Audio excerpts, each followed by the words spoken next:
Hello students and parents, welcome back to my channel Fun Learning with Shomita. আজকে আমার ভিডিওতে আমি এমন একটি বিষয় নিয়ে আলোচনা করতে চলেছি যা নিয়ে সাম্প্রতিক কালে একটা আতঙ্ক তৈরি হয়েছে মানুষের মনে। হ্যাঁ, সবাই ঠিকই ধরেছেন, আমি নিপা ভাইরাসের প্রসঙ্গে আলোচনা করতে চলেছি। আমরা সবাই জানি যে আমরা আমাদের জীবনের বেশ কিছুটা দীর্ঘ সময় করোনার মতন মহামারীর সাথে লড়াই করেছি এবং সেই মহামারীর বিরুদ্ধে আমরা জয়লাভও করেছি। তাই আবার করে নতুন কোনো মহামারীর বিষয় চিন্তিত হয়ে আতঙ্কিত হতে আমরা কেউই চাই না।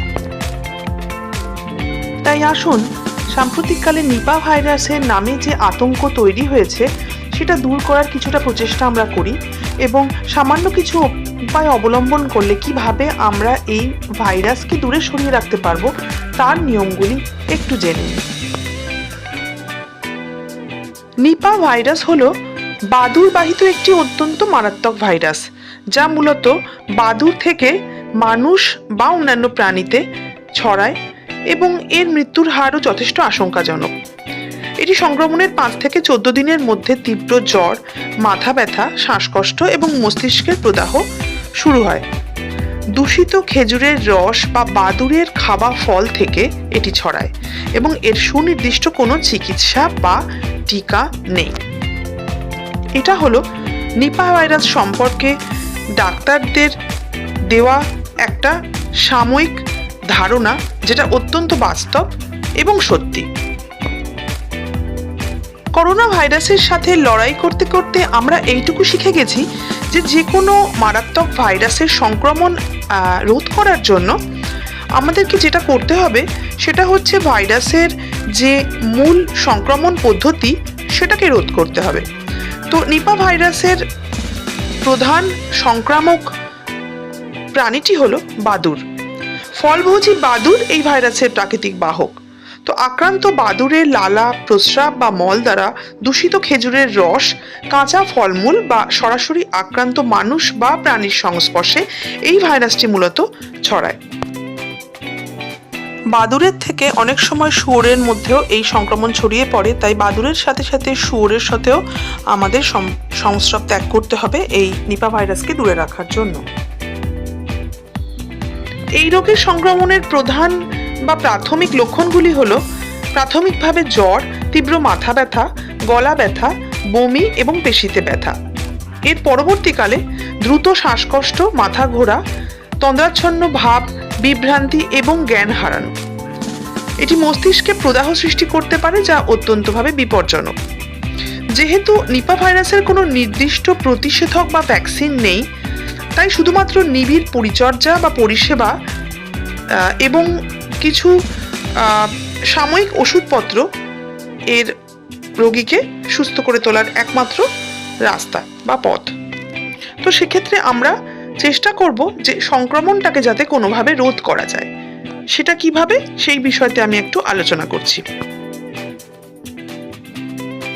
প্রথম যে সতর্কতাটা আমাদের অবলম্বন করতে হবে সেটা হলো কাঁচা খেজুরের রস বা তাড়ি খাওয়া থেকে বিরত থাকতে হবে।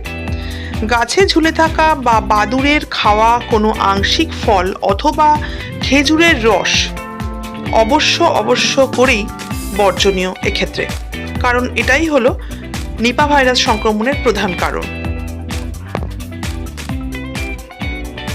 যে কোনো উপায়ে বাদুড়ের সংস্পর্শে আসা ফল খাওয়া থেকে বিরত থাকতে হবে। সেক্ষেত্রে গাছে ঝুলে থাকা ফল যদি খুঁতো বা ক্ষতিগ্রস্ত বলে মনে হয় তাহলে সেই ফল অবশ্যই না খাওয়াই ভালো। আর সেক্ষেত্রে তার থেকেও সুরক্ষিত রাস্তা হলো বাজারে বিক্রি হওয়া যে কাটা ফলগুলি বা ক্ষতিগ্রস্ত ফলগুলি সেগুলোকেও আমাদের পক্ষে এড়িয়ে চলা। কারণ কোন ফল কিভাবে ক্ষতিগ্রস্ত হচ্ছে বা কোন প্রাণীর দ্বারা ক্ষতিগ্রস্ত হচ্ছে সেটা আমরা খালি চোখে দেখে তো এভাবে বুঝতে পারবো না।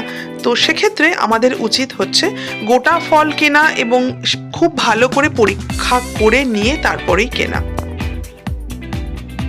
কেবলমাত্র নিপা ভাইরাসই নয়, যে কোনো ক্ষতিকর ভাইরাসের হাত থেকে রক্ষা পাওয়ার সবচেয়ে উপকারজনক উপায় হলো হাত ধোয়া, দিনের মধ্যে 2 থেকে 3 বার। বিশেষ করে যখন আমরা বাইরে থেকে কোনো কাজ সেরে ঘরে ঢুকবো তখন যে কোনো পরিষ্কার সাবান বা হ্যান্ডওয়াশ দিয়ে হাত ধোয়া সবচেয়ে উপকারজনক উপায় ভাইরাসের সংক্রমণ থেকে নিজেকে বাঁচানোর জন্য। করোনা ভাইরাস এবং অন্যান্য সমস্ত সংক্রামক ভাইরাসের মতোই নিপা ভাইরাসে আক্রান্ত রোগীকেও কমপ্লিট আইসোলেশনেই রাখতে হবে রোগের সংক্রমণ আটকানোর জন্যে, অর্থাৎ তাকে সম্পূর্ণ আলাদা ঘরে তার সেবা শুশ্রূষার বন্দোবস্ত করতে হবে, তার চিকিৎসার বন্দোবস্ত করতে হবে, যাতে এই রোগের জীবাণু বা ভাইরাস বাইরে না ছড়ায়।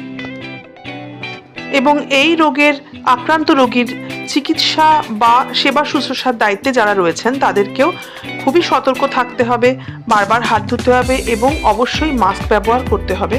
তবে বাইরের জগতে অন্যান্য সাধারণ মানুষের ক্ষেত্রে মাস্ক ব্যবহার করাটা খুব একটা বাধ্যতামূলক নয়, যেহেতু ড্রপলেটস থেকে এই রোগের ভাইরাস ছড়ায় না।